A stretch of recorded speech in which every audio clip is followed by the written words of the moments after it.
नमस्कार विद्यार्थियों, मैं doctor Deepa Swami, associate professor government arts girls college से। हमने फैमिली रिसोर्स मैनेजमेंट के बहुत सारे टॉपिक्स के बारे में आपने मेरे वीडियो देखे होंगे।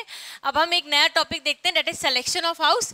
आप अपना मकान, जो कि हम सबका एक सपना होता है कि मेरे स्वयं का मकान हो, मेरा अपना मकान हो, तो जब हम उसको खरीदते हैं या हम उसे बनवाने वाले होते हैं तो हम किन किन बातों का ध्यान रखते हैं, इस बारे में हम देखते हैं। तो इसमें फर्स्ट पॉइंट होता है ओरिएंटेशन। ओरिएंटेशन का मतलब होता है कि आपका मकान का दिशा किस तरफ होती है, कि आपको तीन चीजें, that is temperature, wind and humidity, ठीक है, हम तीन चीजें आपको मैक्सिमम मिले, आपको लाइट जो होती है वह मैक्सिमम मिले। क्यों? क्योंकि हम बोलते हैं कि जो सनलाइट और जो विंड का डायरेक्शन होता है वह जितना अच्छा सर्कुलेशन में रहता है, विंड जितनी सर्कुलेट रहती है उतना अच्छा रहता है। The air and lighting is something which will determine your living experience on daily basis. The flat you live in should have to be good enough of lighting. जब हम लाइटिंग की बात कर रहे हैं तो हम बोलते हैं नेचुरल लाइट और नेचुरल एयर। प्रॉपर एयर का सर्कुलेशन और प्रॉपर लाइट यदि हमारे घर में अच्छी तरीके से आ रही हो तो वह हमारे रहने के योग्य मकान होता है। तो हम हमारी परिस्थिति, हमारी भौगोलिक परिस्थिति जिस हिसाब से होती है, हम उस डायरेक्शन में हमारे घर की फेसिंग देखते हैं कि हमारा घर, यदि हम नॉर्थ इंडिया में रह रहे हैं, यदि हम साउथ इंडिया में रह रहे हैं, ईस्ट में रह रहे हैं या वेस्ट में रह रहे हैं, जिस एरिया में हम रह रहे हैं, हमारी भौगोलिक परिस्थिति जिस हिसाब से है उस हिसाब से हमारा घर का डायरेक्शन होना चाहिए, ताकि हमें मैक्सिमम लाइट और नेचुरल लाइट और विंड मिल सके। अब हम नेक्स्ट टॉपिक पॉइंट देखते हैं, that is aspect. Aspect means कि आपके घर के अंदर जितने भी रूम हैं, हर रूम को पर्टिकुलर सनलाइट और विंड, दोनों जो नेचुरल सनलाइट है और नेचुरल जो विंड है वो प्रॉपर अमाउंट में हो सकता है। ये भी कि किसी रूम में जो सनलाइट आ रही है वो मॉर्निंग सनलाइट आ रही है, किसी रूम में जो सनलाइट आ रही है वह इवनिंग सनलाइट आ रही है, परंतु आपके घर में सनलाइट और एयर का सर्कुलेशन कंटिन्यू होना चाहिए। नेक्स्ट पॉइंट आता है प्रोस्पेक्ट। प्रोस्पेक्ट है कि आपका घर बाहर से कैसा दिखाई देना चाहिए। The prospect is a view from outside of a house. The house should be a proper prospect so that it can give the feeling of cheerful to the people living in it. हम जब आज की दुनिया की बात करते हैं तो हम ये देखते हैं कि हम बाहर से किस तरीके से दिख रहे हैं, हमें अंदर कैसे हैं ये हम किसी व्यक्ति के बारे में नहीं देखते हैं। हम क्या देखते हैं कि वह व्यक्ति बाहर से कैसे दिखाई दे रहा है। सेम सिचुएशन हम घर के बारे में बात करते हैं। जब हम घर खरीदते हैं या जब हम बनवाना चाहते हैं तो हमें ये देखना चाहिए कि हमारा घर बाहर से किस प्रकार से दिखाई दे रहा है, इसको उसके अंदर हम क्या अलग से जोड़ सकते हैं, कौन से स्टोन जोड़ सकते हैं जिससे कि, या हम कौन से अलग से डिज़ाइन दे सकते हैं कि हमारा मकान बाहर से बहुत ही सुंदर दिखाई दे। नेक्स्ट पॉइंट है प्राइवेसी। प्राइवेसी एक बहुत ही इंपॉर्टेंट पॉइंट है। बहुत इंपॉर्टेंट पॉइंट क्यों कहा गया है? क्योंकि प्राइवेसी हमें घर क्यों लेते हैं? हम संरक्षण के लिए घर रहते हैं, एनवायरमेंटल संरक्षण के लिए घर रखते हैं, और हम चाहते हैं कि हमारी प्राइवेसी मेंटेन रहे। प्राइवेसी दो तरह की होती है। एक प्राइवेसी होती है एक्सटर्नल प्राइवेसी और next privacy is internal privacy. External privacy वह प्राइवेसी होती है जिसमें जब हम बात करते हैं बाहर की दुनिया से हमारे घर के अंदर क्या हो रहा है ये बाहर की दुनिया को नहीं मालूम होना चाहिए। That is known as the external privacy. बाहर की दुनिया से हमारे घर में अंदर क्या हो रहा है वो नहीं मालूम होना चाहिए, डेट इज एक्सटर्नल प्राइवेसी। और इंटरनल प्राइवेसी, एक रूम से दूसरे रूम में क्या हो रहा है। कई बार क्या होता है कि हमें परिवार के कुछ सदस्यों से या पारिवारिक जीवन को सुचारू रूप से चलाने के लिए कुछ चीज़ें छुपानी पड़ती है परिवार के अंदर सदस्यों से, तो वह प्राइवेसी एक रूम से दूसरी रूम में मेंटेन रहे, यह होना चाहिए। Next is circulation. जब हम सर्कुलेशन की बात करते हैं तो circulation is a movement from one place to another place, एक जगह से दूसरी जगह, कमरे के अंदर और कमरों के अंदर मूवमेंट, ठीक है। कमरे के अंदर मूवमेंट होना चाहिए, कमरों के अंदर मूवमेंट होना चाहिए। मुख्यतः ये मूवमेंट जो होता है, सर्कुलेशन होता है, यह दो तरीके से विभक्त किया गया है। एक होता है horizontal circulation and next is the vertical circulation. Horizontal circulation होता है कि एक कमरे से दूसरे कमरे में आपको जाने में कम से कम पद यात्रा करनी पड़े। यदि एक कमरे का दरवाजा इस तरफ है, दूसरे कमरे का दरवाजा बिल्कुल घूम के जाने का तरफ है, तो वह आपको पद यात्रा बहुत ज्यादा करनी पड़ेगी। चूंकि आपको पद यात्रा करनी पड़ेगी तो वह आपका मूवमेंट, थकावट ज्यादा होगी, है ना। प्राइवेसी तो मेंटेन हो गई क्योंकि आपका एक डायरेक्शन इधर है और आपके दूसरे रूम का डायरेक्शन दूसरी तरफ है, परंतु क्या हुआ, उसके अंदर एक डायरेक्शन, एक रूम से दूसरे रूम में जाने में प्रॉब्लम आने लगी। तो सर्कुलेशन ऐसा होना चाहिए इसीलिए कि आपको कम से कम एक कमरे से दूसरे कमरे में जाने के लिए कम से कम कदम ताल करनी पड़े, ठीक है। अब ये तो जब हम कमरे से कमरे की बात करते हैं तो वो कौन सा सर्कुलेशन होता है, that is known as the horizontal circulation. Vertical circulation होता है एक फ्लोर से दूसरी फ्लोर तक जाने के लिए। एक फ्लोर से दूसरी फ्लोर पे जाने के लिए आपको कितना मूवमेंट करना पड़ता है, that is known as the vertical circulation. और इसमें हम बात करते हैं आपकी स्टेयरकेस की। आपकी स्टेयरकेस ऐसी होनी चाहिए कि आपको कम से कम थकावट होना चाहिए, थकावट हो। जो इंजीनियरिंग नॉर्म्स बनाए हुए हैं स्टेयरकेस के, उसको फॉलो अप करके ही मकान बनाना चाहिए या गृह खरीदना चाहिए। फॉर एन एग्जांपल हम देखते हैं, जैसे पुराने टाइम में जो सीढ़ियों की लेंथ होती थी वो बहुत लंबी होती थी, ठीक है। तो ऊपर से नीचे चढ़ना करने में थकावट का अनुभव ज़्यादा होता था, प्लस उसके अंदर जो हमारा फुट रेस्ट है वो फुट रेस्ट भी इतना प्रॉपर नहीं होता था कि कंप्लीट फुट उसके ऊपर स्टेयरकेस के ऊपर रखा जाए, तो वो थकावट ज़्यादा महसूस होती थी। तो अब जो इंजीनियरिंग फुट स्टेप्स हैं, जो स्टेयरकेस के नाप बनाए गए हैं, उस हिसाब से मकान का निर्माण करना चाहिए। नेक्स्ट है रूमीनेस। जो भी आपके मकान का दायरा है, जो भी आपका मकान का साइज है, उस साइज में मैक्सिमम रूम निकाल दिए जाएं। उस मकान में जो आपके परिवार की ज़रूरत के हिसाब से जितने ज़्यादा रूम निकाल दिए जाएंगे उतना ज़्यादा रूमीनेस होगी, उतना ज़्यादा फायदेमंद होगा। इसमें ये होता है कि हम जब बात करते हैं रूमीनेस की, तो रूमीनेस तब निकाली जाती है या कमरे तब निकाला जाता है जब कमरे का साइज रेक्टेंगुलर होता है बनिस्बत वर्गाकार के, ठीक है। अगर हम स्क्वायर एरिया देते हैं किसी भी मकान के अंदर, कमरों के अंदर, मकान में कमरों के अंदर जब हम स्क्वायर वाला कमरा देते हैं तो उसके अंदर आपकी कमरे की, क्योंकि हमको हर कमरा स्क्वायर साइज का देना है, तो आपका जो कंस्ट्रक्शन एरिया होता है वह डिट्यूरेट हो जाता है, कम हो जाता है। कंस्ट्रक्शन एरिया कम होगा तो क्या होगा, कमरों का जो साइज निकलनी चाहिए, जितनी ज़्यादा निकलनी चाहिए उतनी कम निकलती। इसीलिए आपने नोट करा होगा कि जो कमरों, घर के अंदर जो कमरे बने हुए होते हैं वह कमरे कैसे होते हैं, वह कमरे हमेशा रेक्टेंगल्स होते हैं। और कमरों की साइज और शेप दोनों ही रूमीनेस के लिए बहुत ही इम्पॉर्टेंट होती है। Elegance. Elegance is the grand appearance of a building, attend mainly owning the elevation which is turn depends upon the plan. आपके घर का प्लान कैसा है, आपका घर किस तरीके से बना हुआ है, ये हमें कैसे मालूम पड़ेगा। जब हम किसी के मकान का देखने जाते हैं तो आप सबसे पहले क्या देखते हैं, घर के बाहर की सजावट। यदि घर के बाहर बहुत ही सुंदर बना हुआ होता है, बहुत ही अच्छा बना हुआ होता है, तो हमें ये मान लिया जाता है कि घर अच्छा बना हुआ है।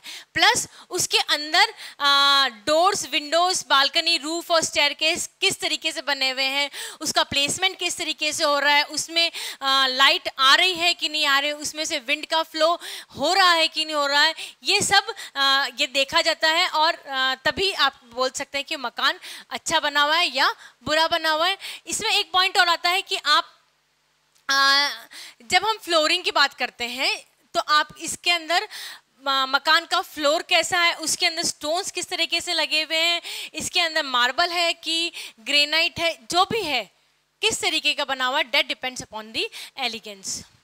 मकान खरीदते समय या बनाते समय सबसे इम्पोर्टेंट पॉइंट होता है सैनिटेशन, ठीक है।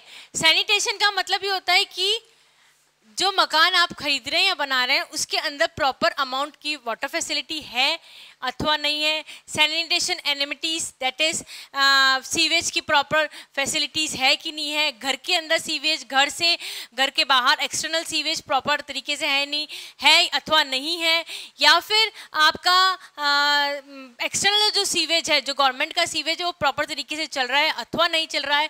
यह पॉइंट बहुत इंपॉर्टेंट रहते हैं। फॉर एन एग्जाम्पल हम देखते हैं किसी का मकान बिल्कुल स्लाइड है और बिल्कुल स्लोप में बना हुआ है, मकान बिल्कुल स्लोप है और बिल्कुल नीचे की तरफ यदि मकान बना हुआ है, बारिश के टाइम पे जो पानी बह के नीचे की तरफ आएगा और सारा पानी मकान के सामने इकट्ठा हो जाएगा। तो ऊपर चढ़ाई में थोड़ा मकान कॉस्टली पड़ रहा है, पर ये वाली जो प्रॉब्लम है ये साल में 5 या 6 महीने प्रॉपर रहेगी, है ना। तो वो क्या करना है, सीवेज की प्रॉब्लम प्रॉपर नहीं है तो वो हमेशा की हमेशा आपको मानसिक संतुष्टि, मकान जिससे मिलनी चाहिए वो मानसिक संतुष्टि आपको नहीं मिल रही है। तो ये ध्यान रखना चाहिए कि हमेशा सैनिटेशन घर के अंदर और घर के बाहर प्रॉपर होना चाहिए। बिल्डिंग जो होती है उसके अंदर विंडो का एरिया जो होता है वह भी बहुत इंपॉर्टेंट रखता है। नेक्स्ट पॉइंट है, अगर आप किसी मकान को सिलेक्शन करेंगे तो हम देखेंगे कि उस मकान में फ्लेक्सिबिलिटी है अथवा नहीं है। फ्लेक्सिबिलिटी का मतलब ये होता है कि मैं चाहूँ तो मैं मेरे ड्राइंग रूम को किसी और रूम में, या चाहूँ तो गेस्ट रूम में, मैं चाहूँ तो बच्चों के रूम में, मेरी समय परिस्थिति के अनुसार चेंज कर सकती हूँ कि नहीं कर सकती हूँ। मेरा कमरा अभी छोटा साइज का है, मैं चाहूँ तो इस कमरे को बड़ा साइज का कर सकती हूँ कि नहीं कर सकती हूँ।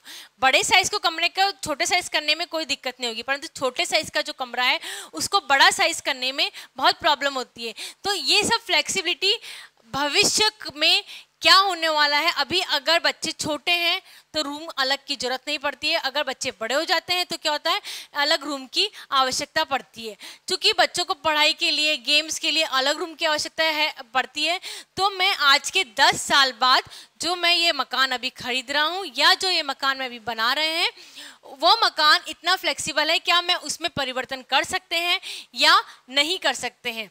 एक तो ये एग्जाम्पल है। दूसरा एग्जाम्पल है आज के 10 साल बाद, है ना, जो पेरेंट्स हैं वह ओल्ड एज के हो जाएंगे, उन्हें सीढ़ियाँ चढ़ने में, हमारा मकान 2 फ्लोर का, उन्हें सीढ़ियाँ चढ़ने में प्रॉब्लम आ सकती है। तो इस बात को ध्यान में रखते हुए क्या नीचे के फ्लोर में, ग्राउंड फ्लोर में कमरा बन सकता है या नहीं बन सकता है, इस तरह की जो फ्लेक्सिबिलिटी होती है वह होनी चाहिए कमरे में। तो हमें ध्यान रखना चाहिए कि इस तरह की फ्लेक्सिबिलिटी हम मकान खरीदते समय रखें। कुछ प्रैक्टिकल चीज़ें हमें कंसीडर करनी चाहिए, जो है कि मकान बहुत स्ट्रेंथफुल है अथवा नहीं है। हमारे मकान में स्ट्रेंथ मतलब ये नहीं कि हमारा मकान अभी तो हमने ले लिया, आज के 5 साल बाद मकान ढह जाए, इस जगह बना हुआ है तो क्या फ़ायदा हमें मकान खरीदने का, है ना। तो हमारा मकान प्रॉपर अमाउंट में स्ट्रेंथ है कि नहीं है, प्रॉपर कन्विंस का साधन है कि नहीं। मुझे आज, ठीक है, मुझे आज थोड़ी सी प्रॉब्लम आएगी क्योंकि मैंने मकान ढूंढ लिया है, मेरे इकोनॉमिक स्टेटस से इतना अच्छा नहीं है कि मुझे प्रॉपर शहर में मकान मिल जाए या मुझे बहुत अच्छी पॉश कॉलोनी में मकान खरीद सकूं, परंतु मेरे पास अभी मैंने मकान लिया है वह शहर से 5 किलोमीटर दूर है, अभी दूर है, ठीक है। क्या भविष्य में इस तरह की योजनाएं आ सकती हैं जिससे कि मुझे कन्वेंस की सुविधाएं मिल सकें? अगर मिल सके तो बहुत प्रैक्टिकल कंसिडरेशन कर रहे हैं हम कि हाँ मिल जाएगी हमें, आज नहीं तो 5 साल बाद मिल जाएगी, 5 साल तक मैं हमारे जीवन को इस तरह से यापन कर सकता हूँ, है ना। अगर नहीं मिले तो that is very bad on the part.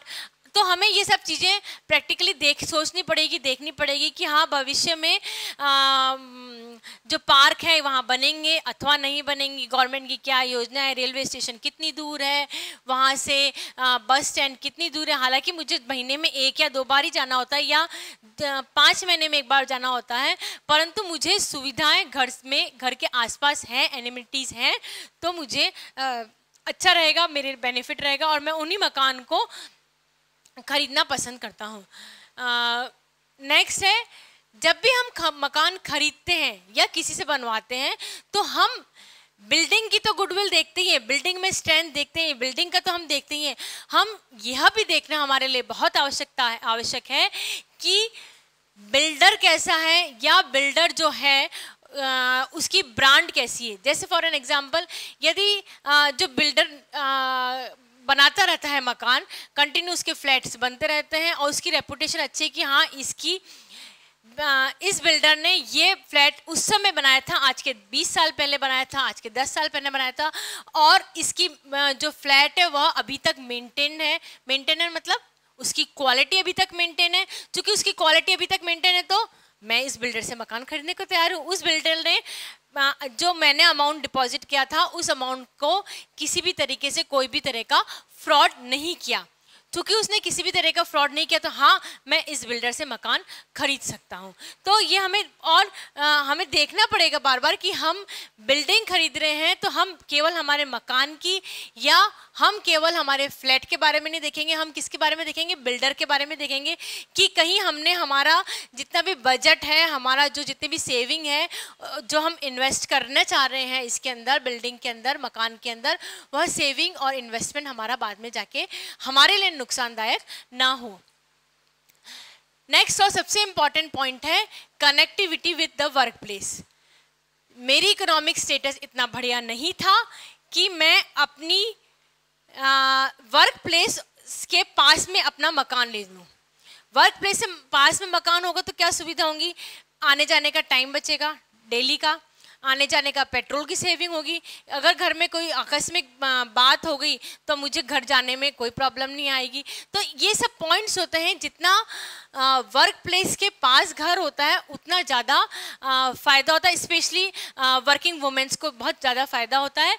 तो अगर मेरा घर 3 किलोमीटर बड़े वर्क प्लेस से है दूर तो इट इज़ सफिशेंट, है ना, और वही मेरा 12 किलोमीटर दूर होगा तो मुझे 10-15 मिनट का डिस्टेंस ज़्यादा कवर करना पड़ेगा।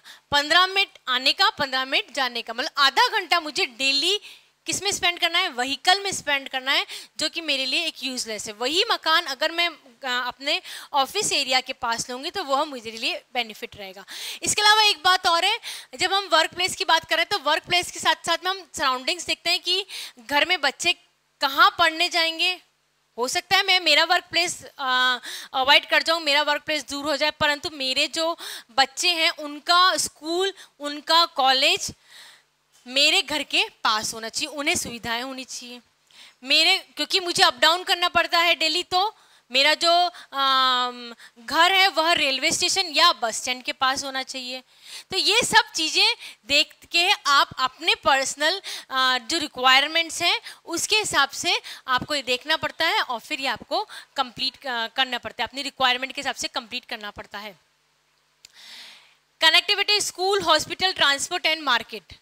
ठीक है, मेरा घर जो मैंने सेलेक्ट करा है वो मैंने किस हिसाब से सेलेक्ट करा है, मैंने घर सेलेक्ट करा है कि मेरा मकान मेरे वर्क प्लेस से दूर है, परंतु मेरा मकान जो है वह स्कूल के पास में है, मेरा मकान ट्रांसपोर्ट के पास में है, मेरा मकान मार्केट के पास में, मेरा मकान हॉस्पिटल के पास में। तो मेरा वर्क प्लेस अगर दूर पड़ रहा है that is not affecting too much. ठीक है, क्यों? क्योंकि जितनी भी गवर्नमेंट की फैसिलिटीज़ दी गई है वह प्लस हॉस्पिटल प्लस स्कूल और मार्केट है वह मेरे पास में पड़ रहे हैं।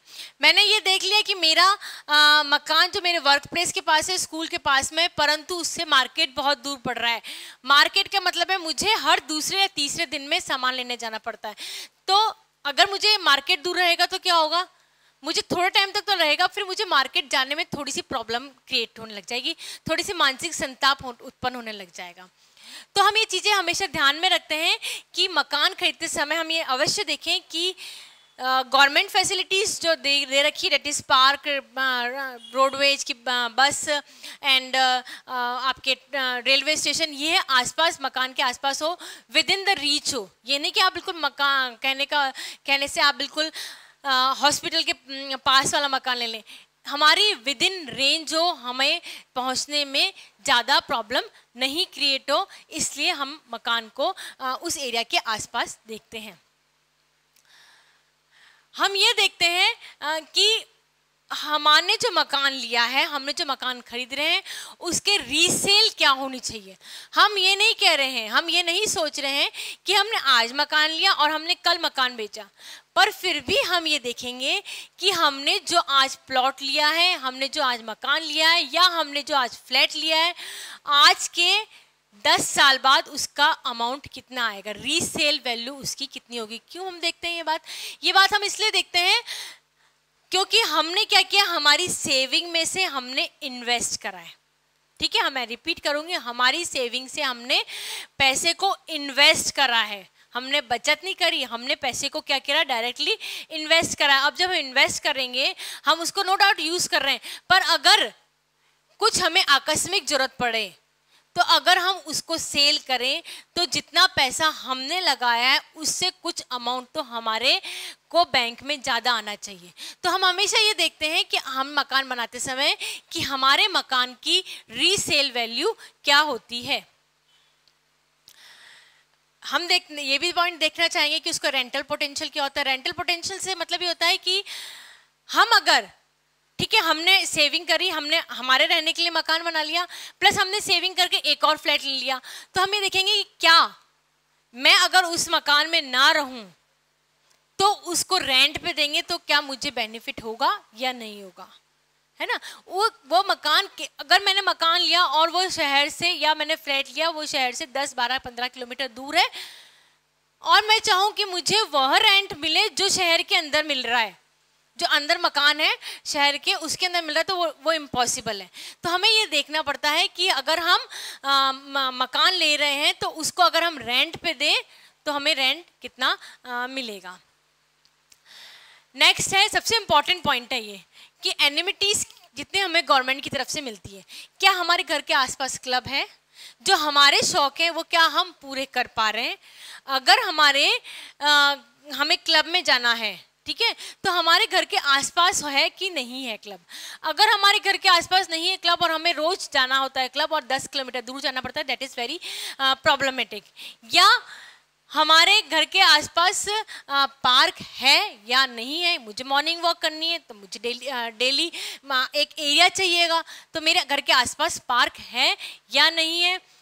मेरा मकान 3री मंजिल पे है, मेरे को ढेर सारा सामान लेके जाना है, तो क्या मेरे घर के फ्लैट में, मेरे अपार्टमेंट में लिफ्ट है या नहीं है।